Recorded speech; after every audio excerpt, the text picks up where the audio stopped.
ਸਤਿ ਸ਼੍ਰੀ ਅਕਾਲ ਜੀ ਸਾਰਿਆਂ ਨੂੰ। ਮੈਂ ਤੁਹਾਡਾ ਆਪਣਾ Jaspreet Singh attorney at law ਤੇ ਅੱਜ ਦਾ ਆਪਣਾ ਪ੍ਰੋਗਰਾਮ ਹੈ weekly updates on US immigration. ਇਹਦੇ ਵਿੱਚ ਜਿੱਥੇ ਆਪਾਂ ਅਮਰੀਕਾ ਦੀ ਇਮੀਗ੍ਰੇਸ਼ਨ ਦੀ ਗੱਲ ਕਰਦੇ ਹਾਂ, ਇੱਥੋਂ ਦੀਆਂ ਖਬਰਾਂ ਦੀ ਗੱਲ ਕਰਦੇ ਹਾਂ ਇਮੀਗ੍ਰੇਸ਼ਨ ਦੀਆਂ, ਉਹਦੇ ਨਾਲ ਤੁਹਾਡੇ ਸਵਾਲਾਂ ਦੇ ਜਵਾਬ ਦੇਣ ਦੀ ਵੀ ਕੋਸ਼ਿਸ਼ ਕਰਦੇ ਹਾਂ। ਸਾਰਿਆਂ ਤੋਂ ਪਹਿਲਾਂ ਤਾਂ ਮੈਂ ਤੁਹਾਡਾ ਬਹੁਤ ਧੰਨਵਾਦੀ ਹਾਂ ਕਿ ਤੁਸੀਂ ਸਾਡੇ ਸਾਰੇ ਪਲੇਟਫਾਰਮਸ 'ਤੇ ਸਾਨੂੰ ਬਹੁਤ ਲਾਈਕ ਕਰਦੇ ਹੋ। ਇਹਦੇ ਵਿੱਚ YouTube ਹੈ, ਇਹਦੇ ਵਿੱਚ TikTok ਹੈ, ਇੰਸਟਾਗ੍ਰਾਮ ਹੈ, ਇਹਦੇ ਵਿੱਚ ਸਨੈਪਚੈਟ ਹੈ ਤੇ ਫੇਸਬੁੱਕ ਹੈ। ਸੋ ਇਹਦੇ ਨਾਲ ਜਿਹੜੀ ਆ ਉਹ ਜਿੱਥੇ ਸਾਨੂੰ ਹੌਸਲਾ ਮਿਲਦਾ ਉੱਥੇ ਹੀ ਵੱਧ ਤੋਂ ਵੱਧ ਲੋਕਾਂ ਨੂੰ ਜਿਹੜੀਆਂ ਅਮਰੀਕਾ ਦੀਆਂ ਖਬਰਾਂ ਜਿਹੜੀਆਂ ਨੇ ਉਹ ਸੁਣਨ ਨੂੰ ਮਿਲਦੀਆਂ ਨੇ। ਅਤੇ ਇਸੇ ਤਰ੍ਹਾਂ ਹੀ ਸਾਨੂੰ ਵੱਧ ਤੋਂ ਵੱਧ ਤੁਸੀਂ ਲਾਈਕ ਕਰਦੇ ਰਹੋ, ਸਬਸਕ੍ਰਾਈਬ ਕਰਦੇ ਰਹੋ, ਸ਼ੇਅਰ ਕਰਦੇ ਰਹੋ। ਖਾਸ ਕਰਕੇ ਮੈਂ YouTube ਵਾਲਿਆਂ ਦਾ ਬਹੁਤ ਧੰਨਵਾਦੀ ਹਾਂ ਕਿ ਪਿਛਲੇ ਆਲਮੋਸਟ 3 ਸਾਲਾਂ ਤੋਂ ਸਾਡਾ ਪ੍ਰੋਗਰਾਮ ਇਹ ਚੱਲ ਰਿਹਾ ਅਤੇ ਕਾਫੀ ਜ਼ਿਆਦਾ ਜਿਹੜੀ ਆ ਇਹਦੀ ਹਮੇਸ਼ਾ ਡਿਮਾਂਡ ਰਹਿੰਦੀ ਹੈ। ਸੋ ਇੰਪੋਰਟੈਂਟ ਖਬਰ ਜਿਹੜੀ ਆ ਸਭ ਤੋਂ ਉਹ ਟਾਈਟਲ 42 ਹੀ ਹੈ, ਜਿਹਦੇ ਬਾਰੇ ਕਿ ਬਹੁਤ ਜ਼ਿਆਦਾ ਸਾਨੂੰ ਕਾਲਾਂ ਆ ਰਹੀਆਂ ਨੇ। ਅਤੇ ਇੱਕ ਜਿਹੜਾ ਟ੍ਰਾਂਜ਼ਿਟ ਬੈਨ ਹੈ, ਜਿਹੜਾ ਕਿ ਇਹ ਕਹਿ ਰਹੇ ਆ ਕਿ ਜਿਹੜਾ 3rd ਸੇਫ ਕੰਟਰੀ ਰੂਲ ਆ ਕਿ ਕਿਸੇ ਹੋਰ ਕੰਟਰੀ 'ਚ ਆਇਆ ਹੋਵੇ ਉੱਥੇ ਅਸਾਈਲਮ ਲਾਵੇ, ਉਹਦੇ ਬਾਰੇ ਸਭ ਤੋਂ ਜ਼ਿਆਦਾ ਇਨਕੁਆਇਰੀਜ਼ ਆ ਅਤੇ ਉਹਦੇ ਬਾਰੇ ਹੀ ਆਪਾਂ ਮੇਨ ਗੱਲ ਕਰਨੀ ਆ। ਪਰ ਉਸ ਤੋਂ ਪਹਿਲਾਂ ਆਪਾਂ 2-3 ਹੋਰ ਖਬਰਾਂ ਲੈ ਲਈਏ ਅਤੇ ਫਿਰ ਆਪਾਂ ਡਿਟੇਲ 'ਚ ਗੱਲ ਉਹਦੇ ਬਾਰੇ ਕਰਦੇ ਹਾਂ। ਪਹਿਲੀ ਖਬਰ ਤਾਂ ਇਹ ਹੈਗੀ ਆ ਕਿ USCIS ਜਿਹੜੀ ਆ ਉਹਨੇ ਇਹ ਕਿਹਾ ਕਿ ਹੁਣ ਜਿਹੜੇ ਲੋਕਾਂ ਦੇ ਕੇਸ ਜਿਹੜੇ ਆ ਇਮੀਗ੍ਰੇਸ਼ਨ ਜੱਜ ਜਾਂ BIA ਤੋਂ ਪਾਸ ਹੋਣਗੇ, ਉਹਨਾਂ ਨੂੰ ਉਹ ਖੁਦ ਹੀ ਜਿਹੜਾ ਉਹਨਾਂ ਦਾ ਸਟੇਟਸ ਹੈਗਾ ਉਹ ਅਪਡੇਟ ਕਰਨਗੇ, ਉਹਨਾਂ ਨੂੰ ਜਾਣ ਦੀ ਉੱਥੇ ਲੋੜ ਨਹੀਂ ਹੈ। ਅਤੇ ਉਹ ਇਹ ਕਹਿ ਰਿਹਾ ਕਿ we are now affirmatively creating and providing documented evidence of their status to certain new asylees and lawful permanent residents upon receiving notification that an immigration judge or board of immigration appeals has granted status. Individual granted asylum and lawful permanent resident are still instructed and encouraged to contact USCIS contact center to request their approved status because USCIS may not be notified in every case. ਉਹ ਇਹ ਕਹਿ ਰਹੇ ਆ ਕਿ ਜੇ ਫਰਜ਼ ਕਰੋ ਤੁਸੀਂ ਤੁਹਾਡਾ ਕੇਸ ਪਾਸ ਹੋ ਜਾਂਦਾ ਤਾਂ ਇਮੀਗ੍ਰੇਸ਼ਨ ਨੂੰ ਤੁਸੀਂ ਨੋਟੀਫਾਈ ਕਰੋ ਤਾਂ ਇਮੀਗ੍ਰੇਸ਼ਨ ਆਪ ਹੀ ਤੁਹਾਡਾ ਸਟੇਟਸ ਜਿਹੜਾ ਐਡਜਸਟ ਕਰੇਗੀ, ਤੁਹਾਨੂੰ ਇਮੀਗ੍ਰੇਸ਼ਨ ਦੇ ਆਫਿਸਾਂ ਦੇ ਚੱਕਰ ਲਾਉਣੇ ਨਹੀਂ ਪੈਣਗੇ।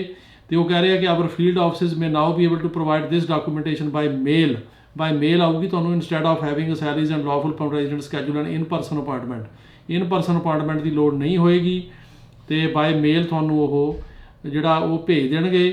ਅਤੇ USCIS began this effort in August 22 by mailing Form I-94 with asylee stamps to certain individuals. ਉਹ ਕਹਿੰਦੇ ਜਿਹਨਾਂ ਨੂੰ ਅਸਾਈਲਮ ਗ੍ਰਾਂਟ ਹੋਇਆ ਉਹਨੂੰ ਜਿਹੜੀ I-94 ਇਸ਼ੂ ਕਰਾਂਗੇ ਅਸਾਈਲੀ ਸਟੈਂਪ ਦਾ, ਉਹ ਬਾਏ ਮੇਲ ਵੀ ਉਹ ਇਸ਼ੂ ਕਰ ਸਕਦੇ ਆ ਜਿਨ੍ਹਾਂ ਦੇ ਕੇਸ ਅਸਾਈਲਮ 'ਤੇ ਪਾਸ ਹੁੰਦੇ ਆ ਜਾਂ ਜਿਨ੍ਹਾਂ ਨੂੰ ਗ੍ਰੀਨ ਕਾਰਡ ਅਸਾਈਲਮ ਦਾ ਮਿਲਦਾ ਹੈ। ਸੋ ਇਹ ਬੜੀ ਇੰਪੋਰਟੈਂਟ ਉਹਨਾਂ ਲਈ ਖਬਰ ਹੈ।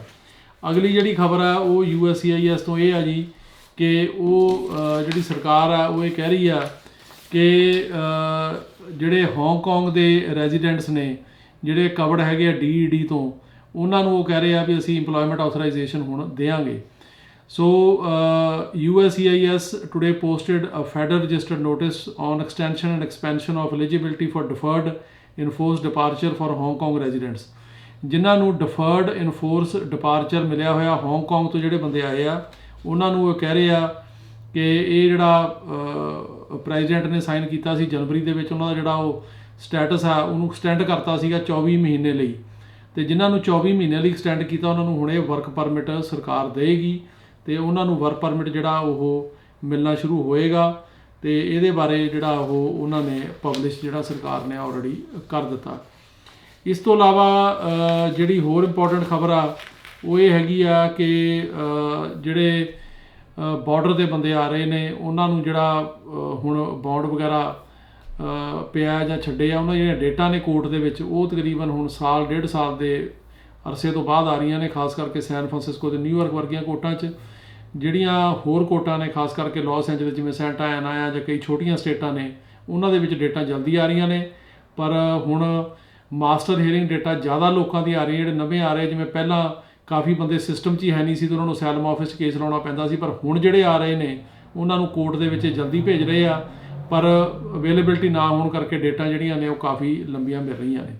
ਅਤੇ ਇਸ ਵੀਕ ਆਪਣੇ 3 ਕੇਸ ਪੋਲੀਟੀਕਲ ਅਸਾਈਲਮ ਦੇ ਪਾਸ ਹੋਏ ਆ, 2 ਕੈਲੀਫੋਰਨੀਆ, 1 ਨਿਊਯਾਰਕ, ਅਤੇ ਜਿਨ੍ਹਾਂ ਦੇ ਵੀ ਹੋਏ ਆ ਜੀ ਉਹਨਾਂ ਨੂੰ ਬਹੁਤ ਜਿਹੜੀ ਆ ਉਹ ਵਧਾਈ। ਹੁਣ ਆਪਾਂ ਗੱਲ ਕਰਦੇ ਹਾਂ ਜੀ ਟਾਈਟਲ 42 ਦੀ, ਜੋ ਕਿ ਐਂਡ ਹੋਣ ਜਾ ਰਿਹਾ ਮਈ 11 ਨੂੰ। ਤੇ ਇਹਦੇ ਵਿੱਚ ਜਿਹੜੀ ਸਰਕਾਰ ਆ ਅਮਰੀਕਾ ਦੀ ਉਹਨੂੰ ਹੱਥਾਂ ਪੈਰਾਂ ਦੀ ਪਈ ਆ, ਕਿਉਂਕਿ ਹਜ਼ਾਰਾਂ ਬੰਦੇ ਜਿਹੜੇ ਨੇ ਉਹ ਮੈਕਸੀਕੋ US ਜਿਹੜਾ ਬਾਰਡਰ ਆ ਉੱਥੇ ਬੈਠੇ ਨੇ ਆਉਣ ਵਾਸਤੇ। ਤੇ ਜੇ ਇਹ ਖਤਮ ਹੋ ਜਾਂਦਾ ਤਾਂ ਉਹਦੇ ਨਾਲ ਮਤਲਬ ਸਰਕਾਰ ਨੂੰ ਇਹ ਆ ਵੀ ਕਿਤੇ ਇੱਥੇ ਇੰਨੇ ਜ਼ਿਆਦਾ ਬੰਦੇ ਨਾ ਆ ਜਾਣ ਕਿ ਜਿਨ੍ਹਾਂ ਨੂੰ ਸਾਂਭਣਾ ਜਿਹੜਾ ਉਹ ਮੁਸ਼ਕਿਲ ਹੋ ਜਾਵੇ। ਤੇ ਇਹਦੇ 'ਚ ਹੁਣ ਥੋੜ੍ਹੀ ਜਿਹੀ ਇਹਦੀ ਜਿਹੜੀ ਹੈਗੀ ਆ ਉਹ ਹਿਸਟਰੀ ਬਾਰੇ ਆਪਾਂ ਜਾਣਕਾਰੀ ਦਿੰਦੇ ਹਾਂ ਵੀ ਇਹ ਟਾਈਟਲ 42 ਹੈ ਕੀ ਤੇ ਕੀ ਇਹਦਾ ਇੰਪੈਕਟ ਪੈਣਾ। ਜਿਹੜਾ ਇਹ ਟਾਈਟਲ 42 ਆ ਇਹ ਸ਼ੁਰੂ ਹੋਇਆ ਸੀ ਜੀ 1944 ਦੇ ਵਿੱਚ। ਇੱਕ ਲਾਅ ਹੈਗਾ, ਉਹਦਾ ਨਾਂ ਹੈਗਾ public health act. So public health act ਦਾ ਹਿੱਸਾ ਸੀ ਜਿਹੜਾ ਕਿ US ਅਥਾਰਟੀਜ਼ ਨੂੰ ਐਮਰਜੈਂਸੀ ਪਾਵਰ ਦਿੰਦਾ ਸੀਗਾ ਕਿ ਜਿੱਥੇ ਬਿਮਾਰੀ ਫੈਲ ਸਕਦੀ ਆ ਉਸ ਸੂਰਤ ਦੇ ਵਿੱਚ ਸਰਕਾਰੀ ਜਿਹੜੇ ਅਧਿਕਾਰੀ ਨੇ ਉਹ ਕੋਈ ਵੀ ਐਕਸ਼ਨ ਜਿਹੜਾ ਉਹ ਲੈ ਸਕਦੇ ਨੇ। ਤੇ ਇਹ ਪਾਲਿਸੀ ਜਿਹੜੀ ਆ ਇਹਨੂੰ ਜ਼ਿਆਦਾ ਜਿਹੜਾ ਹੈਗਾ ਉਹ 2020 ਮਾਰਚ ਦੇ ਵਿੱਚ ਜਿਹੜਾ ਪ੍ਰੈਜ਼ੀਡੈਂਟ ਟਰੰਪ ਸੀ, ਹੁਣ ਤੋਂ ਪਿਛਲਾ ਪ੍ਰੈਜ਼ੀਡੈਂਟ, ਉਹਨੇ ਇਨਵੋਕ ਕੀਤਾ। ਤੇ ਉਹਨੇ ਜਦੋਂ ਇੱਥੇ ਬਿਮਾਰੀ ਫੈਲ ਗਈ, ਮਹਾਮਾਰੀ ਫੈਲ ਗਈ, ਉਹਨੂੰ ਰੋਕਣ ਵਾਸਤੇ ਉਹਨੇ ਇਹ ਕੋਸ਼ਿਸ਼ ਜਿਹੜੀ ਕੀਤੀ ਕਿ ਇਹ ਲਾ ਕੇ ਬੰਦਿਆਂ ਨੂੰ ਰੋਕਿਆ ਜਾ ਸਕੇ ਕਿ ਇੱਥੇ ਬਿਮਾਰੀ ਫੈਲਾਉਣਗੇ। ਤੇ ਇਹ ਜਦੋਂ ਲਾਗੂ ਹੁੰਦਾ ਤਾਂ ਸਰਕਾਰ ਜਿਹੜੀ ਆ ਉਹ ਐਂਟਰੀ ਦੇਣ ਤੋਂ ਰੋਕ ਸਕਦੀ ਆ, ਤੇ ਜਿਹੜੇ ਵੀ ਬੰਦਿਆਂ ਨੂੰ ਰੋਕਦੀ ਆ ਉਹਨਾਂ ਨੂੰ ਉਹ ਵਾਪਸ ਡਿਪੋਰਟ ਮੈਕਸੀਕੋ ਜਾਂ ਹੋਰ ਕਿਤੇ ਜਿਹੜਾ ਉਹ ਕਰ ਸਕਦੇ ਆ। ਤੇ ਇਹ ਹੈਲਥ ਰਿਸਕ ਬੇਸਿਕਲੀ ਇਹਦਾ ਮੇਨ ਬੇਸ ਹੁੰਦਾ ਵੀ ਜਿਹੜਾ ਬੰਦਾ ਆਊਗਾ ਬਿਮਾਰੀ ਫੈਲਾਊਗਾ, ਇਸ ਕਰਕੇ ਅਸੀਂ ਉਹਨੂੰ ਐਂਟਰੀ ਅਮਰੀਕਾ 'ਚ ਨਹੀਂ ਦੇਣੀ। ਹੁਣ ਜੇ ਇਹ ਖਤਮ ਹੁੰਦਾ ਤਾਂ ਮਈ 11 ਨੂੰ, ਜੋ ਕਿ ਉਮੀਦ ਹੈ ਇਹਦੇ ਖਤਮ ਹੋਣ ਦੀ, ਤਾਂ ਇਹਦੇ ਨਾਲ ਬਹੁਤ ਜ਼ਿਆਦਾ ਬੰਦੇ ਜਿਹੜੇ ਆ ਉਹ ਅਮਰੀਕਾ ਦੇ ਵਿੱਚ ਆਉਣ ਦੀ ਉਮੀਦ ਆ, ਜੋ ਕਿ ਸਰਕਾਰ ਨਹੀਂ ਲਾਉਣਾ ਚਾਹੁੰਦੀ। ਤੇ ਇਸ ਖਬਰ ਆਈ ਆ ਕਿ 1500 ਹੋਰ ਐਡੀਸ਼ਨਲ ਜਿਹੜੇ ਟਰੂਪਸ ਨੇ ਉਹ ਗੌਰਮੈਂਟ ਨੇ ਭੇਜੇ ਨੇ ਬਾਰਡਰ ਦੇ ਉੱਤੇ। ਸੋ ਸਰਕਾਰ ਜਿਹੜੀ ਆ ਉਹ the Biden administration announced Tuesday it will send 1500 active duty troops, ਜਿਹੜੇ ਐਕਟਿਵ ਡਿਊਟੀ ਆਰਮੀ ਦੇ ਹੈਗੇ ਨੇ ਟਰੂਪਸ, ਉਹਨਾਂ ਨੂੰ US ਮੈਕਸੀਕੋ ਬਾਰਡਰ 'ਤੇ ਭੇਜਿਆ ਤਾਂ ਕਿ ਜਿਹੜੇ ਲੋਕਾਂ ਨੇ ਆਉਣਾ ਉਹਨਾਂ ਨੂੰ ਉੱਥੋਂ ਆਉਣ ਤੋਂ ਰੋਕਿਆ ਜਾ ਸਕੇ ਤੇ 90 ਦਿਨ ਲਈ ਇਹ ਡਿਪਲੋਏ ਜਿਹੜੇ ਆ ਉਹ ਕੀਤੇ ਜਾਣਗੇ। ਇਹ ਵੀ ਹੋ ਸਕਦਾ ਕਿ ਕੋਈ ਕੋਰਟ ਜਿਹੜੀ ਆ ਇਹਨੂੰ ਸਟੇ ਦੇ ਦੇਵੇ, ਜਿਵੇਂ last time US supreme court ਨੇ ਤੇ ਸਟੇ ਕਰਤਾ ਸੀ ਵੀ ਇਹ ਲਾਗੂ ਰਹੇਗੀ। ਸੋ ਇਹ ਵੀ ਪੋਸੀਬਿਲਿਟੀ ਹੈ ਕਿ 11 ਤੋਂ ਪਹਿਲਾਂ ਜਾਂ ਉਸ ਤੋਂ ਬਾਅਦ ਕੋਈ ਜਿਹੜੀ ਕੋਰਟ ਆ, ਕੋਈ ਕੋਰਟਾਂ ਦੇ ਵਿੱਚ ਇਹ ਮਸਲਾ ਜਿਹੜਾ ਆਲਰੇਡੀ ਗਿਆ ਹੋਇਆ ਤੇ ਕੋਈ ਕੋਰਟ ਇਹਨੂੰ ਜਿਹੜਾ ਉਹ ਸਟੇ ਦੇਵੇ। ਇਹਦੇ ਨਾਲ ਨਾਲ ਇੱਕ ਬਾਈਪਾਰਟੀਜ਼ਨ ਬਿੱਲ ਵੀ ਪੇਸ਼ ਕੀਤਾ ਗਿਆ ਸੈਨੇਟ ਦੇ ਵਿੱਚ, ਜਿਹੜਾ ਕਿ ਕਹਿ ਰਿਹਾ ਕਿ ਟਾਈਟਲ 42 ਨੂੰ ਅੱਗੇ ਹੋਰ ਐਕਸਟੈਂਸ਼ਨ ਮਿਲਣੀ ਚਾਹੀਦੀ ਆ, ਇਹਨੂੰ ਲਾਗੂ ਰੱਖੋ ਤਾਂ ਕਿ ਘੱਟ ਬੰਦੇ ਜਿਹੜੇ ਅਮਰੀਕਾ 'ਚ ਆਉਣ। ਸੋ ਇਹਦੇ 'ਚ ਇਹ ਹੁਣ ਦੇਖਣ ਵਾਲੀ ਗੱਲ ਆ ਵੀ ਇਹ ਕੀ ਇਹਦਾ ਇੰਪਲੀਕੇਸ਼ਨ ਹੋਏਗੀ ਜਦੋਂ 11 ਨੂੰ ਖਤਮ ਹੁੰਦਾ ਇਹ, ਤੇ ਇਹਦੇ 'ਚ ਸਰਕਾਰ ਜਿਹੜੀ ਆ ਉਹ ਕੀ ਸਟੈਪ ਜਿਹੜੀ ਚੱਕੇਗੀ।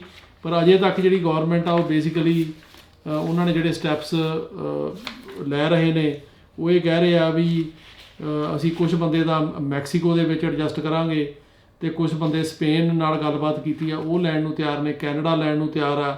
ਖਾਸ ਕਰਕੇ ਜਿਹੜੇ ਸੈਂਟਰਲ ਅਮਰੀਕਨ ਕੰਟਰੀਜ਼ ਤੋਂ ਆਉਂਦੇ ਨੇ, ਜਿਵੇਂ ਹੰਡੋਰਸ ਹੋ ਗਿਆ, ਐਲ ਸੈਲਵਾਡੋਰ ਹੋ ਗਿਆ, ਉਦੋਂ ਬਾਅਦ ਗੁਆਟੇਮਾਲਾ ਹੋ ਗਿਆ, ਵੈਨਜ਼ੂਏਲਾ ਹੋ ਗਿਆ, ਉਹਨਾਂ ਬੰਦਿਆਂ 'ਤੇ ਜ਼ਿਆਦਾ ਇਹ ਅਪਲਾਈ ਆ। ਤੇ ਹੁਣ ਜਿਹੜੀ ਇੱਕ ਐਪ ਹੈ ਉਹ ਕ੍ਰੀਏਟ ਕੀਤੀ ਗਈ ਹੈ ਜਿਸ 'ਚ 1000 ਅਪਾਇੰਟਮੈਂਟਾਂ ਇੱਕ ਦਿਨ ਦੇ ਵਿੱਚ ਮਿਲਣਗੀਆਂ ਅਸਾਈਲਮ ਸੀਕਰਸ ਨੂੰ ਪੋਰਟ ਆਫ ਐਂਟਰੀ ਦੇ। ਜਿਹੜਾ ਉਹ ਐਪ ਤੋਂ ਬਿਨਾਂ ਐਂਟਰ ਹੋਣ ਦੀ ਕੋਸ਼ਿਸ਼ ਕਰੇਗਾ ਉਹ 'ਤੇ ਉਹ ਕਹਿੰਦੇ ਡੈਪੋਟੇਸ਼ਨ ਲਾ ਕੇ 5 ਸਾਲ ਦੀ ਉਹਨੂੰ ਵਾਪਸ ਭੇਜ ਦਿੱਤਾ ਜਾਏਗਾ। ਤੇ ਉਹ ਐਪ 'ਤੇ 1000 ਬੰਦਾ ਜਿਹੜਾ ਹੈਗਾ ਉਹ ਅਮਰੀਕਾ ਦੇ ਵਿੱਚ ਅਸਾਈਲਮ ਕਲੇਮ ਕਰਨ ਲਈ ਇੱਕ ਦਿਨ 'ਚ ਐਂਟਰ ਕਰੇਗਾ। ਪਰ ਡਿਮਾਂਡ ਜਿਹੜੀ ਆ ਉਹ ਬਹੁਤ ਜ਼ਿਆਦਾ, ਲੇਕਿਨ ਸਰਕਾਰ ਚਾਹੁੰਦੀ ਆ ਵੀ ਘੱਟ ਬੰਦੇ ਜਿਹੜੇ ਆ ਉਹ ਐਂਟਰ ਹੋਣ। ਤੇ ਇਸੇ ਕਰਕੇ ਇਹਨਾਂ ਨੇ ਐਪ ਕ੍ਰੀਏਟ ਕੀਤੀ ਆ, ਉਹਦੇ ਵਿੱਚ ਤੁਹਾਨੂੰ ਆਪਣਾ ਬਾਇਓਡਾਟਾ ਵਗੈਰਾ ਭਰਨਾ ਪਏਗਾ ਉਹਨਾਂ ਨੂੰ, ਤੇ ਜਿਹੜਾ ਨੂੰ ਉੱਥੇ ਅਲਾਓ ਕਰਨਗੇ ਉਹੀ ਬੰਦੇ ਇੱਥੇ ਆ ਕੇ ਅਸਾਈਲਮ ਲੈ ਸਕਣਗੇ। ਜੇ ਕੋਈ ਉਸ ਤੋਂ ਬਿਨਾਂ ਆਏਗਾ ਤਾਂ ਉਹਨੂੰ ਇਹ ਡਿਪੋਰਟ ਜਿਹੜਾ ਉਹ ਕਰਨਗੇ। ਤੇ ਜਿਹੜੀਆਂ ਅਸਾਈਲਮ ਦੀਆਂ ਇੰਟਰਵਿਊਜ਼ ਨੇ ਜੇ ਉਹ ਕਰਨਗੇ ਉਹ ਸਿਰਫ ਸਿੰਗਲ ਡਾਟਸ ਦੀਆਂ ਹੋਣਗੀਆਂ, ਫੈਮਲੀਜ਼ ਦੀਆਂ ਨਹੀਂ। ਸੋ ਜਿਹੜੇ ਫੈਮਲੀ ਨਾਲ ਆਉਂਦੇ ਆ single adults but not families will be held in border patrol custody and subjected to phone booth asylum interviews. ਜਿਹੜੀਆਂ ਅਸਾਈਲਮ ਇੰਟਰਵਿਊਆਂ ਫੋਨ 'ਤੇ ਹੋਣਗੀਆਂ ਉਹ ਜਿਹੜੇ ਸਿੰਗਲ ਬੰਦੇ ਆਉਂਦੇ ਡਾਟਾ ਉਹਨਾਂ ਦੀਆਂ ਹੋਣਗੀਆਂ, ਪਰ ਜਿਹੜੇ ਬੱਚੇ ਆਉਂਦੇ ਜਾਂ ਫੈਮਲੀ ਨਾਲ ਆਉਂਦੇ ਆ ਉਹਨਾਂ ਦੀਆਂ ਇੰਟਰਵਿਊਜ਼ ਜਿਹੜੀਆਂ ਨੇ ਉਹ ਨਹੀਂ ਹੋਣਗੀਆਂ, ਕਿਉਂਕਿ ਉਹਨਾਂ ਨੂੰ ਜ਼ਿਆਦਾ ਦੇਰ ਕਸਟਡੀ ਦੇ ਵਿੱਚ ਸਰਕਾਰ ਨਹੀਂ ਰੱਖਣਾ ਚਾਹੁੰਦੀ। ਬੱਚਿਆਂ ਨੂੰ ਮਾਂ-ਬਾਪ ਸਮੇਤ ਪਰ ਜਿਹੜੇ ਸਿੰਗਲ ਬੰਦੇ ਆਉਣਗੇ ਉਹਨਾਂ ਦੀ ਇੰਟਰਵਿਊ ਜਿਹੜੀ ਆ ਉਹ ਇਹ ਕਹਿ ਰਹੇ ਨੇ ਕਿ ਉੱਥੇ ਕੀਤੀ ਜਾਊਗੀ ਅਤੇ ਉਹ ਜੇ ਇੰਟਰਵਿਊ ਦੇ ਵਿੱਚ ਕੁਆਲੀਫਾਈ ਕਰਨਗੇ ਤਾਂ ਉਹਨਾਂ ਨੂੰ ਫਿਰ ਇੱਥੇ ਰਿਲੀਜ਼ ਕੀਤਾ ਜਾਏਗਾ। ਹੁਣ ਦੇਖਣ ਵਾਲੀ ਗੱਲ ਇਹ ਆ ਕਿ ਇਹ ਜਿਹੜੇ ਬੰਦੇ ਆ ਇਹ ਕਿਹੜੇ ਬੰਦਿਆਂ 'ਤੇ ਲਾਗੂ ਹੁੰਦਾ, ਇਹ ਕੀ ਇਹ ਸਿਰਫ ਜਿਹੜੇ ਸੈਂਟਰਲ ਅਮਰੀਕਨ ਕੰਟਰੀਜ਼ ਦੇ ਬੰਦੇ ਨੇ, ਜਿਵੇਂ ਨਿਕਾਰਾਗੁਆ ਹੋ ਗਿਆ, ਹੰਡੋਰਸ, ਐਲ ਸੈਲਵਾਡੋਰ, ਗੁਆਟੇਮਾਲਾ, ਵੈਨਜ਼ੂਏਲਾ, ਉਹਨਾਂ 'ਤੇ ਲਾਗੂ ਹੁੰਦਾ ਕਿ ਜਿਹੜੇ ਬਾਕੀ ਆਪਣੇ ਆਉਂਦੇ ਆ ਇੰਡੀਆ ਵਗੈਰਾ ਤੋਂ ਜਾਂ ਪਾਕਿਸਤਾਨ ਤੋਂ, ਉਹਨਾਂ 'ਤੇ ਵੀ ਲਾਗੂ ਹੁੰਦਾ। ਸੋ ਇਹ ਹੁਣ ਸਮਾਂ ਦੱਸੇਗਾ, ਕਿਉਂਕਿ ਪਿਛਲੀ ਵਾਰੀ ਜਿਹੜਾ ਟਾਈਟਲ 42 ਸੀ ਜਦੋਂ ਉਹ ਲਾਗੂ ਸੀ, ਉਹ ਜਿਹੜੇ ਬੰਦੇ ਇੰਡੀਆ ਵਗੈਰਾ ਤੋਂ ਆਉਂਦੇ ਸੀ ਉਹਨਾਂ 'ਤੇ ਲਾਗੂ ਨਹੀਂ ਸੀ, ਅਤੇ ਇਹ ਜਿਹੜਾ ਹੈਗਾ ਇਹ ਸਿਰਫ ਜਿਹੜੇ ਬੰਦੇ ਸੈਂਟਰਲ ਅਮਰੀਕਨ ਕੰਟਰੀਜ਼ ਤੋਂ ਆਏ ਆ ਉਹਨਾਂ 'ਤੇ ਹੀ ਲਾਗੂ ਸੀ। ਹੁਣ ਇਹਦੇ 'ਚ ਇੱਕ ਹੋਰ ਜਿਹੜੀ ਇੰਪੋਰਟੈਂਟ ਖਬਰ ਹੈਗੀ ਆ ਉਹ ਇਹ ਹੈਗੀ ਆ ਕਿ ਸਰਕਾਰ ਨੇ ਇੱਕ ਸੈਂਟਰਲ ਅਮਰੀਕਨ ਮਾਈਨਰਸ ਪ੍ਰੋਗਰਾਮ ਜਿਹੜਾ ਕ੍ਰੀਏਟ ਕੀਤਾ ਆ ਫੈਮਲੀਜ਼ ਨੂੰ ਯੂਨਾਈਟ ਕਰਨ ਲਈ, ਕਿ ਜਿਹੜੇ ਸੈਂਟਰਲ ਅਮਰੀਕਨ ਮਤਲਬ ਕੰਟਰੀਜ਼ ਨੇ ਜਿਨ੍ਹਾਂ ਬਾਰੇ ਮੈਂ ਦੱਸ ਕੇ ਹਟਿਆ, ਆਹੀ ਜਿਹੜਾ ਵੈਨਜ਼ੂਏਲਾ, ਗੁਆਟੇਮਾਲਾ, ਬ੍ਰਾਜ਼ੀਲ ਹੋ ਗਿਆ, ਉਹਦੇ ਬਾਅਦ ਹੰਡੋਰਸ ਹੋ ਗਿਆ, ਐਲ ਸੈਲਵਾਡੋਰ, ਇਹਨਾਂ ਜਿਹੜੇ ਬੱਚੇ ਜਿਹੜੇ ਨੇ ਉਹ ਆਪਣੇ ਮਾਂ-ਬਾਪ ਤੋਂ ਵਿਛੜੇ ਆ, ਤਾਂ ਮਾਂ-ਬਾਪ ਜਿਹੜੇ ਨੇ ਉਹਨਾਂ ਦੇ ਅਮਰੀਕਾ 'ਚ ਨੇ, ਉਹਨਾਂ ਨੂੰ ਯੂਨਾਈਟ ਕਰਨ ਵਾਸਤੇ ਜਿਹੜਾ ਹੈਗਾ ਉਹ ਇੱਕ ਪ੍ਰੋਗਰਾਮ ਹੈ ਜਿਹਦੇ ਵਿੱਚ ਕਿ ਟੀ ਵੀਜ਼ਾ ਨਾਂ ਦਾ ਇੱਕ ਵੀਜ਼ਾ ਹੈਗਾ ਜੋ ਕਿ ਉਹ ਅਪਲਾਈ ਕਰ ਸਕਦੇ ਆ, ਅਤੇ ਉਹ ਕਰਕੇ ਅਤੇ ਉਹਨਾਂ ਦੇ ਜਿਹੜੇ ਪੇਰੈਂਟਸ ਦੇ ਨਾਲ ਉਹਨਾਂ ਨੂੰ ਯੂਨਾਈਟ ਕੀਤਾ ਜਾਊਗਾ। ਇਹ ਜਿਹੜਾ ਇਹਨੂੰ ਕੈਂਪ ਪ੍ਰੋਗਰਾਮ ਕਹਿੰਦੇ ਨੇ, ਅਤੇ ਇਹ ਪਹਿਲਾਂ ਓਬਾਮਾ ਐਡਮਿਨਿਸਟ੍ਰੇਸ਼ਨ ਨੇ ਵੀ ਸ਼ੁਰੂ ਕੀਤਾ ਸੀ, ਪਰ ਟਰੰਪ ਨੇ ਖ਼ਤਮ ਕਰਤਾ ਸੀ ਇਸ ਪ੍ਰੋਗਰਾਮ ਨੂੰ। ਇਹ 2014 'ਚ ਪਹਿਲਾਂ ਸਟਾਰਟ ਹੋਇਆ ਸੀ, ਜਦੋਂ ਟਰੰਪ ਆਇਆ ਉਹਨੇ ਇਹਨੂੰ ਬੰਦ ਕਰਤਾ, ਅਤੇ ਹੁਣ ਜਿਹੜਾ ਦੁਬਾਰਾ ਸਰਕਾਰ ਨੇ ਜਿਹੜਾ ਹੈਗਾ ਉਹ ਕੈਂਪ ਪ੍ਰੋਗਰਾਮ ਸ਼ੁਰੂ ਕੀਤਾ ਆ, ਅਤੇ ਇਹਦੇ ਅੰਡਰ ਉਹ ਕਹਿੰਦੇ ਆ ਕਿ ਜਿਹੜੇ ਬੱਚੇ ਉੱਥੋਂ ਆਉਂਦੇ ਨੇ ਜਿਨ੍ਹਾਂ ਦੇ ਮਾਂ-ਬਾਪ ਇੱਥੇ ਨੇ, ਉਹ ਬੱਚਿਆਂ ਨੂੰ ਮਾਂ-ਬਾਪ ਦੇ ਨਾਲ ਜਿਹੜਾ ਉਹ ਮਿਲਾਇਆ ਜਾਏਗਾ। ਇਹਦੇ ਨਾਲ ਨਾਲ ਜਿਹੜੀ ਅਗਲੀ ਇੰਪੋਰਟੈਂਟ ਖਬਰ ਆ ਉਹ ਇਹ ਹੈਗੀ ਆ ਕਿ ਜਿਹੜਾ ਟਰਾਂਜ਼ਿਟ ਬੈਨ ਰੂਲ ਆ, ਜਿਹਨੂੰ ਕਿ ਸਰਕਾਰ ਨੇ ਪ੍ਰਪੋਜ਼ ਕੀਤਾ ਆ, ਫੈਡਰਲ ਰਜਿਸਟਰ 'ਚ ਪਬਲਿਸ਼ ਕੀਤਾ ਕਿ ਜਿਹੜੇ ਬੰਦਾ ਲੰਘ ਕੇ ਆਉਂਦਾ ਕਿਸੇ ਕੰਟਰੀ 'ਚੋਂ, ਥਰਡ ਕੰਟਰੀ 'ਚੋਂ, ਉੱਥੇ ਅਸਾਈਲਮ ਅਪਲਾਈ ਕਰੇ। ਸੋ ਇਹ ਰੂਲ ਨੂੰ ਕਾਫੀ ਜ਼ਿਆਦਾ ਇਹਦੀ ਅਮਰੀਕਾ 'ਚ ਵਿਰੋਧਤਾ ਹੋਈ ਆ, ਅਤੇ ਇਹਨੇ ਜਦੋਂ ਇਹਨਾਂ ਨੇ ਪਬਲਿਸ਼ ਕੀਤਾ ਫੈਡਰਲ ਰਜਿਸਟਰ ਦੇ ਵਿੱਚ, ਕਿਉਂਕਿ ਇੱਥੇ ਰੂਲ ਆ, ਲਾ ਆ ਕਿ ਜਦੋਂ ਵੀ ਤੁਸੀਂ ਕੋਈ ਨਵਾਂ ਰੂਲ ਬਣਾਉਣਾ ਉਹਨੂੰ ਪਬਲਿਸ਼ ਕਰਨਾ ਪੈਂਦਾ ਲੋਕਾਂ ਦੇ ਕੌਮੈਂਟਸ ਲਈ, ਅਤੇ ਉਹ ਕੌਮੈਂਟ ਫਿਰ ਦੇਖਣੇ ਪੈਂਦੇ ਨੇ, ਅਤੇ ਉਹਦੇ ਮੁਤਾਬਕ ਤੁਸੀਂ ਉਹਨੂੰ ਜੇ ਕੋਈ ਚੇਂਜ ਕਰਨੀ ਉਹ ਵੀ ਕਰ ਸਕਦੇ ਹੋ, ਜਾਂ ਉਹ ਕੌਮੈਂਟਸ ਨੂੰ ਇਗਨੋਰ ਵੀ ਕਰ ਸਕਦੇ ਹੋ। ਇਹ ਜਿਹੜੀ ਸਰਕਾਰ ਦੀ ਮਰਜ਼ੀ ਆ, ਅਤੇ 33,000 ਲੋਕਾਂ ਨੇ ਕੌਮੈਂਟ ਆਪਣੇ ਭੇਜੇ ਨੇ ਇਹਨੂੰ ਅਪੋਜ਼ ਕਰਨ ਲਈ। ਸੋ 33,000 ਬੰਦੇ ਨੇ, ਜਿਹੜਾ ਡਾਟਾ ਆਇਆ ਉਹ ਜਿਹੜਾ ਥਰਡ ਕੰਟਰੀ ਸੇਫ ਰੂਲ ਆ, ਜਿਹਨੂੰ ਕਿ ਟਰਾਂਜ਼ਿਟ ਬੈਨ ਰੂਲ ਕਹਿੰਦੇ ਆ, ਜਿਹੜਾ ਕਿ ਲਾਗੂ ਹੋਣਾ ਅਜੇ ਹੋਇਆ ਨਹੀਂ, ਇਹਦੇ ਨੂੰ ਅਪੋਜ਼ ਕਰਨ ਵਾਸਤੇ 33,000 ਬੰਦਿਆਂ ਨੇ ਮੈਸੇਜ ਭੇਜੇ ਨੇ ਜਾਂ ਕਮੈਂਟ ਲਿਖੇ ਨੇ ਆਪਣੇ, ਅਤੇ ਉਹਨਾਂ ਨੇ ਕਿਹਾ ਵੀ ਇਹ ਜਿਹੜਾ ਰੂਲ ਹੈ ਇਹ ਗਲਤ ਹੈ, ਇਹ ਜਿਹੜੇ ਅਸਾਈਲਮ ਕਰਨਾ ਚਾਹੁੰਦੇ ਉਹਨਾਂ ਨਾਲ ਧੱਕਾ, ਅਤੇ ਇਹ ਨਹੀਂ ਹੋਣਾ ਚਾਹੀਦਾ। ਅਤੇ ਹੁਣ ਦੇਖਦੇ ਹਾਂ ਕਿ ਸਰਕਾਰ ਇਹਦੇ ਵਿੱਚ ਕੀ ਚੇਂਜ ਕਰਦੀ ਹੈ ਜਾਂ ਇਹਨੂੰ ਕਦੋਂ ਲਾਗੂ ਕਰਦੀ ਆ, ਅਤੇ ਜੇ ਲਾਗੂ ਹੁੰਦਾ ਤਾਂ ਕਿਹੜੇ ਇਹ ਬੰਦਿਆਂ 'ਤੇ ਲਾਗੂ ਜਿਹੜਾ ਉਹ ਹੋਏਗਾ। ਸੋ ਇਹਦੇ ਬਾਰੇ ਜਿਹੜੀ ਹੈਗੀ ਆ ਉਹ ਆਪਾਂ ਨੂੰ ਹੁਣ ਪਤਾ ਲੱਗੇਗਾ। ਅਤੇ ਬਾਕੀ ਜਿਹੜੀ ਟਾਈਟਲ 42 ਬਾਰੇ ਜਿਹੜੀ ਸਰਕਾਰ ਨੇ ਤਿਆਰੀ ਕੀਤੀ ਆ, ਅਤੇ ਇਹਨਾਂ ਨੇ ਹੁਣ ਬ੍ਰਿਕ ਐਂਡ ਮਾਰਟਰ ਪ੍ਰੋਸੈਸਿੰਗ ਸੈਂਟਰ ਬਣਾਏ ਨੇ, ਜਿਹੜੇ ਕਿ ਰੀਜਨਲ ਹੱਬ ਵਾਂਗੂ ਹੋਣਗੇ, ਜਿਹੜੇ ਕਿ ਸਕਰੀਨ ਕਰਨਗੇ ਜਿਹੜੇ ਬੰਦੇ ਆਉਂਦੇ ਆ ਬਾਹਰੋਂ, ਅਤੇ ਇਹ ਜਿਹੜੇ ਹੱਬ ਹੈਗੇ ਨੇ ਇਹ ਲੈਟਨ ਅਮਰੀਕਨ ਜਿਹੜੀਆਂ ਪੁਆਇੰਟਸ ਨੇ ਉੱਥੇ ਹੋਣਗੇ, ਤਾਂ ਕਿ ਬੰਦਿਆਂ ਨੂੰ ਉੱਥੇ ਰੋਕਿਆ ਜਾ ਸਕੇ ਅਤੇ ਉਹਨਾਂ ਨੂੰ ਚੈਨਲ ਕੀਤਾ ਜਾ ਸਕੇ ਹੋਰਾਂ ਕੰਟਰੀਆਂ 'ਚ। ਇਹਨਾਂ ਨੇ ਕੈਨੇਡਾ ਨਾਲ ਵੀ ਗੱਲ ਕੀਤੀ ਹੈ, ਸਪੇਨ ਨਾਲ ਵੀ ਕੀਤੀ ਹੈ, ਮੈਕਸੀਕੋ ਨਾਲ ਵੀ ਕੀਤੀ ਹੈ। ਮੈਕਸੀਕੋ ਨੇ ਵੀ ਕਿਹਾ ਵੀ 30,000 ਬੰਦਾ ਅਸੀਂ ਲੈਣ ਨੂੰ ਤਿਆਰ ਹਾਂ, ਅਤੇ ਇਸ ਤਰ੍ਹਾਂ ਇਹਨਾਂ ਦੀ ਕੋਸ਼ਿਸ਼ ਹੋਊਗੀ ਵੀ ਜਿਹੜੇ ਬੰਦੇ ਨੇ ਉਹਨਾਂ ਨੂੰ ਉਹਨਾਂ ਦੀਆਂ ਜਿਹੜੀਆਂ ਕੰਟਰੀਆਂ ਨੇ ਉੱਥੋਂ ਹੀ ਕਿਤੇ ਰੀਸੈਟਲ ਕੀਤਾ ਜਾਵੇ, ਤਾਂ ਕਿ ਸਾਰੇ ਜਿਹੜੇ ਅਮਰੀਕਾ 'ਚ ਆ ਜਾਂਦੇ ਆ ਉਹਨਾਂ ਨੂੰ ਅਮਰੀਕਾ 'ਚ ਆਉਣ ਤੋਂ ਰੋਕਿਆ ਜਾਵੇ। ਸੋ ਇਹ ਹੁਣ ਦੇਖਦੇ ਹਾਂ 11 ਤਰੀਕ ਨੂੰ ਕੀ ਹੁੰਦਾ, ਕਿਉਂਕਿ ਬੜੀ ਇੰਪੋਰਟੈਂਟ ਇਹ ਡਿਵੈਲਪਮੈਂਟ ਆ ਜਿਹੜੀ ਕਿ ਹੋਣ ਜਾ ਰਹੀ ਆ। ਪੋਸੀਬਿਲਿਟੀ ਇਹ ਵੀ ਸਾਨੂੰ ਸੁਣਨ ਨੂੰ ਮਿਲ ਰਹੀ ਆ ਕਿ ਜਿਹੜੀਆਂ ਮਤਲਬ ਕੋਰਟਾਂ ਨੇ ਉਹ ਵੀ ਐਕਟਿਵਲੀ ਕੋਈ ਰੋਲ ਪਲੇ ਕਰ ਸਕਦੇ, ਜਿਵੇਂ ਪਿੱਛੇ ਸੁਪਰੀਮ ਕੋਰਟ ਨੇ ਕੀਤਾ, ਜਾਂ ਕਈ ਜਿਹੜੇ ਹੈਗੇ ਉਹ ਡਿਸਟ੍ਰਿਕਟ ਕੋਰਟ ਜੱਜਸ ਨੇ ਕੀਤਾ, ਖਾਸ ਕਰਕੇ ਟੈਕਸਸ ਦੇ ਇੱਕ ਜੱਜ ਨੇ। ਅਤੇ ਉਸੇ ਤਰ੍ਹਾਂ ਹੀ ਜੇ ਕਿਸੇ ਨੇ ਇਹਨੂੰ ਸਟੇ ਦੇਤੀ ਤਾਂ ਇਹ ਕਹਿਤਾ ਵੀ ਇਹਨੂੰ ਤੁਸੀਂ ਖ਼ਤਮ ਨਹੀਂ ਕਰ ਸਕਦੇ, ਤਾਂ ਹੋਰ ਲਾਗੂ ਇਹ ਹੋ ਸਕਦਾ। ਅਤੇ ਪਰ ਗੌਰਮੈਂਟ ਦੀ ਪੂਰੀ ਤਿਆਰੀ ਹੈ, ਜਿਵੇਂ ਮੈਂ ਦੱਸਿਆ ਉਹਨਾਂ ਨੇ 1500 ਹੋਰ ਆਰਮੀ ਦੇ ਬੰਦੇ ਉੱਥੇ ਜਿਹੜੇ ਭੇਜੇ ਆ ਬਾਰਡਰ 'ਤੇ ਰੋਕਣ ਲਈ। ਤਾਂ ਕਿ ਬੰਦੇ ਨਾ ਆ ਸਕਣ। ਅਤੇ ਇਹਨਾਂ ਨੇ ਜਿਵੇਂ ਉਹ ਐਪ ਜਾਰੀ ਕੀਤੀ ਹੈ ਵੀ ਜਿਹਨੇ ਅਸਾਈਲਮ ਅਪਲਾਈ ਕਰਨਾ ਉਹਦੇ ਰਾਹੀਂ ਕਰੇ ਤਾਂ 1000 ਬੰਦਾ ਰੋਜ਼ ਦਾ ਹੀ ਐਡਮਿਟ ਹੋਊਗਾ ਅਸਾਈਲਮ ਵਾਲਾ, ਅਤੇ ਉਹ ਜੇ ਕੋਈ ਤੋਂ ਬਿਨਾਂ ਆਊਗਾ ਤਾਂ ਉਹਨੂੰ ਰਿਪੋਰਟ ਕੀਤਾ ਜਾ ਸਕਦਾ। ਸੋ ਇਹ ਹੁਣ ਸਮਾਂ ਹੀ ਦੱਸੂਗਾ 11 ਤਰੀਕ ਤੋਂ ਬਾਅਦ ਦਾ। ਸੋ ਨੈਕਸਟ ਪ੍ਰੋਗਰਾਮ ਦੇ ਵਿੱਚ ਆਪਾਂ ਡਿਸਕਸ ਜ਼ਰੂਰ ਕਰਾਂਗੇ ਕਿ ਕੀ ਇਹਦੀ ਇੰਪਲੀਮੈਂਟੇਸ਼ਨ ਜਿਹੜੀ ਹੈ 11 ਤੋਂ ਬਾਅਦ ਹੋਈ ਹੈ।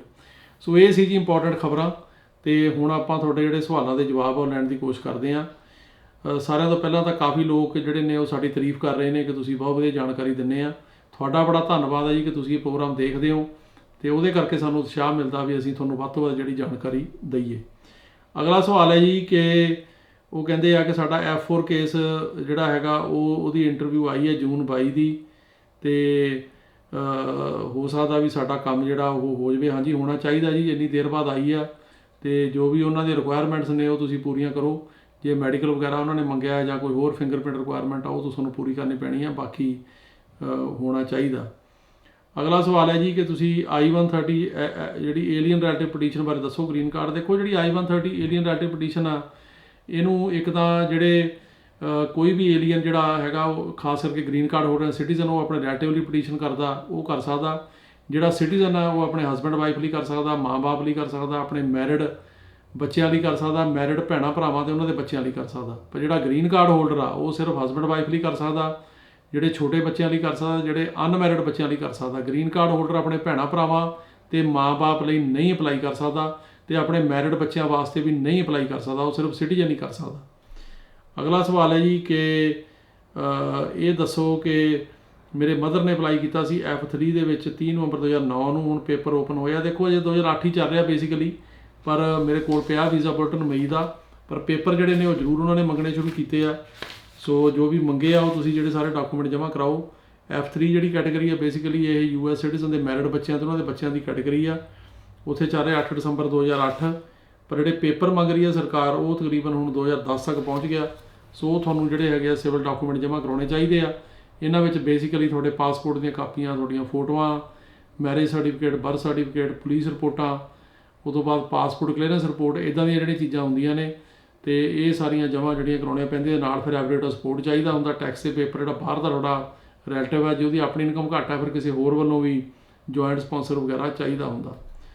ਅਗਲਾ ਸਵਾਲ ਹੈ ਜੀ ਕਿ ਇਹ ਦੱਸੋ ਕਿ PD ਜਿਹੜੀ ਆ ਉਹ ਮਿਲੀ, ਅਤੇ ਇਹਨੂੰ ਹੁਣ ਜਿਹੜਾ ਹੈਗਾ ਉਹ ਮੈਂ ਕੀ ਕਰ ਸਕਦਾ। ਦੇਖੋ PD ਦਾ ਮਤਲਬ ਹੈ ਵੀ ਉਹਨਾਂ ਨੇ ਤੁਹਾਡਾ ਕੇਸ ਬੰਦ ਕਰਤਾ ਜਾਂ ਡਿਸਮਿਸ ਕਰਤਾ ਜਾਂ ਸਟੇ ਕਰਤਾ। ਸੋ ਜੇ ਡਿਸਮਿਸ ਕੀਤਾ ਤੁਸੀਂ ਦੁਬਾਰਾ ਆਪਣਾ ਕੇਸ ਅਸਾਈਲਮ ਆਫਿਸ ਚਲਾ ਸਕਦੇ ਹੋ, ਉਹਦੀ ਅਪੀਲ ਵੀ ਕਰ ਸਕਦੇ ਹੋ। ਅਗਲਾ ਸਵਾਲ ਹੈ ਜੀ ਕਿ F4 ਕੈਟੇਗਰੀ ਬੜੀ ਸਲੋਅ ਆ, ਉਹਦੇ ਬਾਰੇ ਕਰੋ। ਬਿਲਕੁਲ ਠੀਕ ਹੈ ਜੀ, ਇਹ ਕਾਫੀ ਸਲੋਅ ਆ, ਜੇ 2005 ਹੀ ਚੱਲ ਰਿਹਾ, ਅਤੇ ਇਹਦੇ ਬਾਰੇ ਸਾਡੀ ਸਮੇਂ-ਸਮੇਂ 'ਤੇ ਗੱਲ ਹੁੰਦੀ ਰਹਿੰਦੀ ਆ। ਇਸ ਮਹੀਨੇ ਵੀ 1-2 ਲੀਡਰਾਂ ਨਾਲ ਮੁਲਾਕਾਤ ਹੋਏਗੀ, ਮੈਂ ਤੁਹਾਨੂੰ ਜਾਣਕਾਰੀ ਦਿਆਂਗਾ। ਅਗਲਾ ਸਵਾਲ ਹੈ ਜੀ ਕਿ ਕੀ ਟਾਈਟਲ 42 ਇੰਡੀਅਨਸ 'ਤੇ ਲਾਗੂ ਹੋਏਗਾ। ਟਾਈਟਲ 42 ਤਾਂ ਖਤਮ ਹੋਣ ਜਾ ਰਿਹਾ ਜੀ ਹੁਣ। ਸੋ ਹੁਣ ਦੇਖਦੇ ਹਾਂ ਕਿ ਨਵੀਂ ਪਲਾਨ ਕੀ ਬਣਦੀ ਆ, ਪਰ ਉਹ ਦੇਖਣ ਵਾਲੀ ਗੱਲ ਇਹ ਆ ਕਿ ਜੇ ਖਤਮ ਹੁੰਦਾ ਤਾਂ ਇਹਦੇ ਬਦਲੇ ਦੇ ਵਿੱਚ ਜੇ ਸਰਕਾਰ ਕੋਈ ਨਵੀਂ ਪਾਲਿਸੀ ਬਣਾਉਂਦੀ ਆ ਉਹ ਕਿਤੇ 'ਤੇ ਲਾਗੂ ਹੁੰਦੀ ਆ।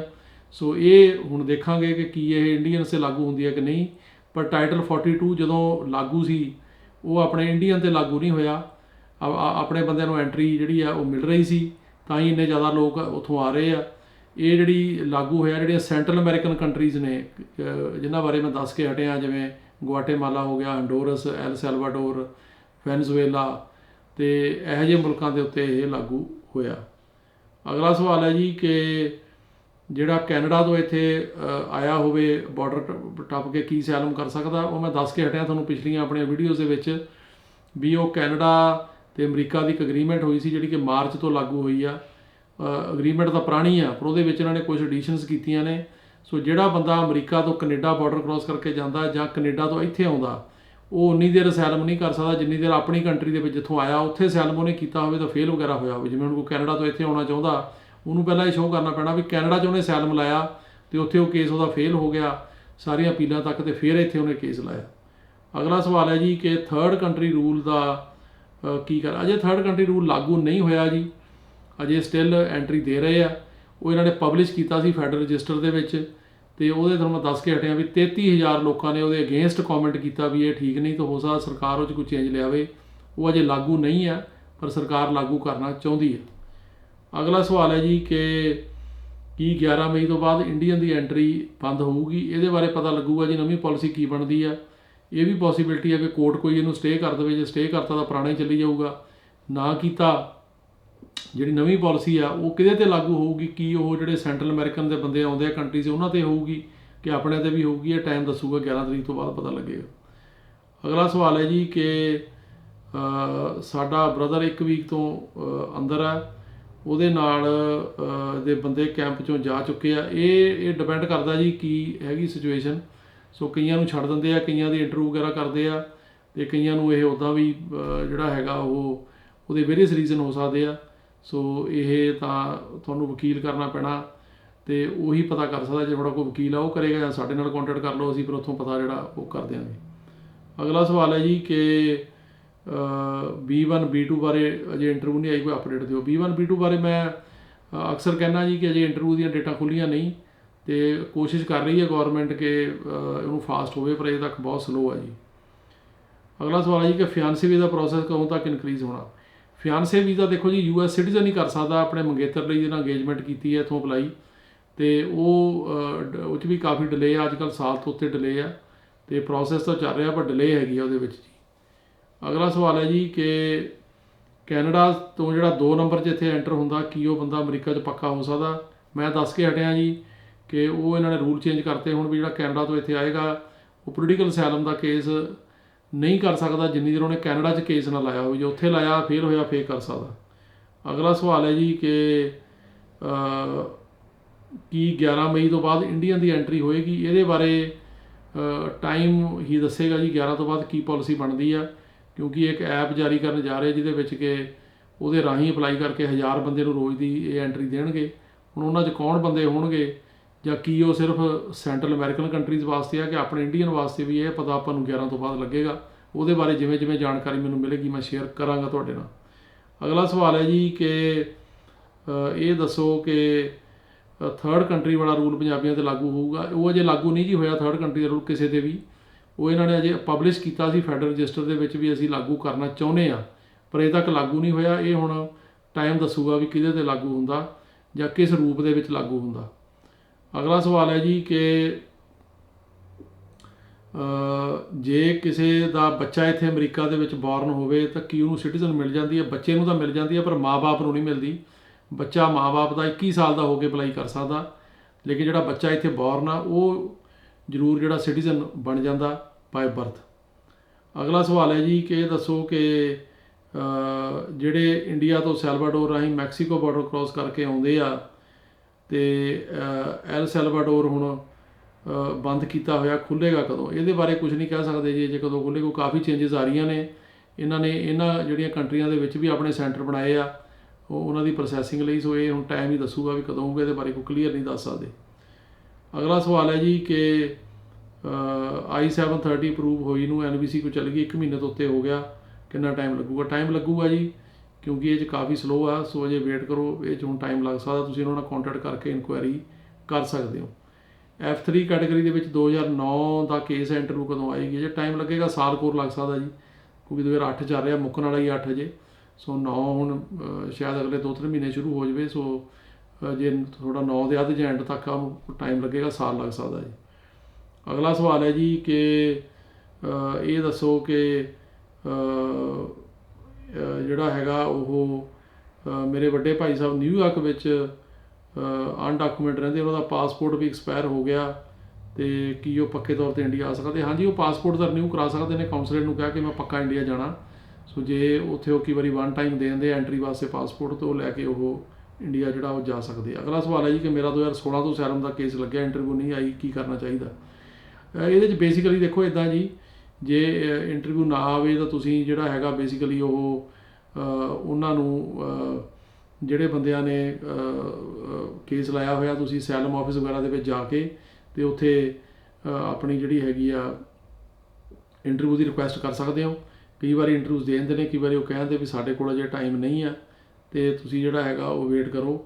ਪਰ ਤੁਸੀਂ ਬੇਸਿਕਲੀ ਉੱਥੇ ਜਾ ਕੇ ਉਹਨਾਂ ਨੂੰ ਰਿਕੁਐਸਟ ਜਿਹੜੀ ਆ ਉਹ ਜ਼ਰੂਰ ਕਰ ਸਕਦੇ ਹੋ। ਅਗਲਾ ਸਵਾਲ ਹੈ ਜੀ ਕਿ ਸਰ ਮੇਰਾ ਕੇਸ 2020 ਨੂੰ ਲੱਗਾ ਸੀ ਅਤੇ ਡਾਕੂਮੈਂਟਰੀ ਕੁਆਲੀਫਾਈ ਸਪਟੈਂਬਰ 2022 ਨੂੰ ਹੋ ਗਿਆ, ਹੁਣ ਇੰਟਰਵਿਊ ਕਦ ਤੱਕ ਆਏਗੀ?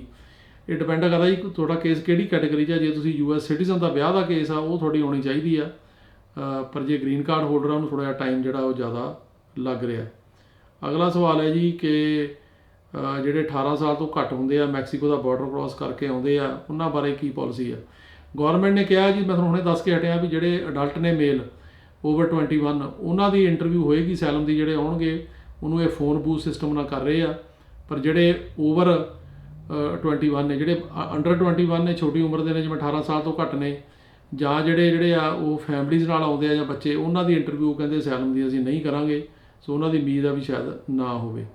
ਅਗਲਾ ਸਵਾਲ ਹੈ ਜੀ ਕਿ USA ਸਟੱਡੀ ਵੀਜ਼ੇ ਲਈ ਆਇਆ ਹਾਂ ਪਰ ਸਟੱਡੀ ਨਹੀਂ ਕਰ ਸਕਿਆ, ਹੁਣ ਕੀ ਕਰਾਂ। ਇਹ ਡਿਪੈਂਡ ਕਰਦਾ ਜੀ, ਤੁਸੀਂ ਮੈਨੂੰ ਤੁਹਾਡੀ ਸਿਚੁਏਸ਼ਨ ਕੀ ਹੈ ਮੈਨੂੰ ਫੋਨ ਕਰ ਲਿਓ 9179154142 ਤੇ, ਜਾਂ ਮੈਨੂੰ ਈਮੇਲ ਕਰ ਲਿਓ jpsinghattorney@gmail ਉੱਤੇ। ਤੁਹਾਨੂੰ ਮੈਂ ਫਿਰ ਤੁਹਾਡੀ ਸਾਰੀ ਸਿਚੁਏਸ਼ਨ ਦੱਸ ਕੇ ਡਿਟੇਲ ਦੇ ਵਿੱਚ ਉਹ ਮੈਂ ਕਰੂੰਗਾ।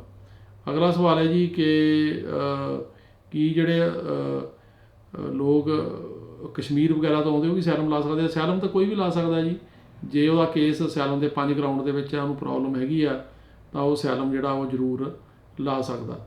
ਅਗਲਾ ਸਵਾਲ ਹੈ ਜੀ ਕਿ ਤੁਹਾਡਾ ਲਾਸ ਐਂਜਲਸ ਵਿੱਚ ਆਫਿਸ ਕਿੱਥੇ। ਸਾਡਾ ਲਾਸ ਐਂਜਲਸ 'ਚ ਜੇ ਹੈ ਨਹੀਂ, ਪਰ ਅਸੀਂ ਖੋਲ੍ਹਣ ਜਾ ਰਹੇ ਹਾਂ ਇਸ ਸਾਲ। ਸਾਡੇ ਦਫ਼ਤਰ ਹੈਗੇ ਜੀ ਨਿਊਯਾਰਕ ਦੇ ਵਿੱਚ 2, ਇੱਕ ਰਿਚਮੰਡ ਹਿੱਲ, ਹਿਕਸਵਿਲ, ਇੱਕ ਨਿਊ ਜਰਸੀ ਹੈ ਜੀ, ਅਤੇ ਸਾਡੇ 3 ਦਫ਼ਤਰ ਕੈਲੀਫੋਰਨੀਆ 'ਚ, ਇੱਕ ਫਰੀਮੌਂਟ, ਫ੍ਰਿਜ਼ਨੋ ਅਤੇ ਸੈਕਰਾਮੈਂਟੋ। ਅਤੇ ਉਹਦੇ ਨਾਲ ਹੁਣ ਲਾਸ ਐਂਜਲਸ 'ਚ ਹੈ ਨਹੀਂ, ਪਰ ਇਹ ਸਾਲ ਖੋਲ੍ਹਣ ਦੀ ਜਿਹੜੀ ਪਲਾਨ ਉਹ ਜ਼ਰੂਰ ਹੈ। ਅਗਲਾ ਸਵਾਲ ਹੈ ਜੀ ਕਿ ਇੰਡੀਆ ਮੈਕਸੀਕੋ ਬਾਰਡਰ 'ਤੇ ਐਂਟਰੀ ਹੈ। ਅਜੇ ਤੱਕ ਤਾਂ ਹੈਗੀ ਹੈ ਜੀ, ਪਰ ਹੁਣ ਅੱਗੇ ਜਿਵੇਂ ਟਾਈਟਲ 42 ਜੇ ਐਂਡ ਹੁੰਦਾ ਤਾਂ ਇਸ ਤੋਂ ਬਾਅਦ ਦੇਖਿਆ ਜਾਏਗਾ ਵੀ ਕੀ ਬਣੇਗਾ। ਇਹ ਸੀ ਜੀ ਤੁਹਾਡੇ ਸਵਾਲਾਂ ਦੇ ਜਵਾਬ, ਅਤੇ ਮੈਨੂੰ ਆਸ ਹੈ ਕਿ ਤੁਹਾਨੂੰ ਪ੍ਰੋਗਰਾਮ ਪਸੰਦ ਆਇਆ ਹੋਵੇਗਾ। ਸਤਿ ਸ਼੍ਰੀ ਅਕਾਲ ਜੀ ਸਾਰਿਆਂ ਨੂੰ।